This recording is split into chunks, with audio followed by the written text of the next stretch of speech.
కళ్ళ నిండా కుళ్ళుతో నిన్ను చూసే వాళ్ళకి నీ కష్టంతో పనిలేదు. మనసు నిండా ప్రేమతో నిన్ను చూసే వాళ్ళకి నీ లోపాలతో పనిలేదు.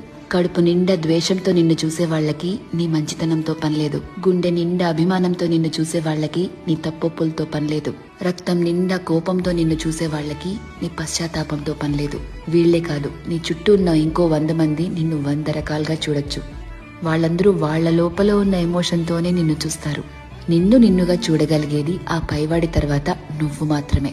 ఎప్పుడైతే నువ్వు నీలో ఉన్న తప్పులు ఒప్పులు, మంచి చెడు, నీలో కోపాలు, నువ్వు చేసే మోసాలు, నీలో మార్పులు, నువ్వు పడే పశ్చాత్తాపాలు, నీ చుట్టూ బాధ్యతలు, నీ ఆశలు, వాటికై నీ కష్టాలు, దేవుడిచ్చిన లోపాలు, నీ ప్రయత్నాలు, ఇలా ఎదుటి వాళ్ళని జడ్జ్ చేయడానికి మనం వెతుకుతూ ఉంటామే, వాటన్నిటి ద్వారా నిన్ను నువ్వు చూసుకోగలిగితే ఎలా అన్బయాస్డ్ గా, లాయర్లా కాదు జడ్జి లాగా, అప్పుడు నువ్వేంటో నీకు అర్థమవుతుంది కదా.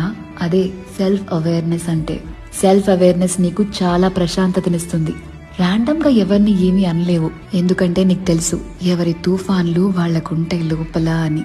ఒకరిని జడ్జ్ చేయటం చాలా ఈజీ అబ్బా, కానీ నిన్ను నువ్వు జడ్జ్ చేసుకోగలిగితే personal growth, peace of mind అన్నీ దొరుకుతాయి.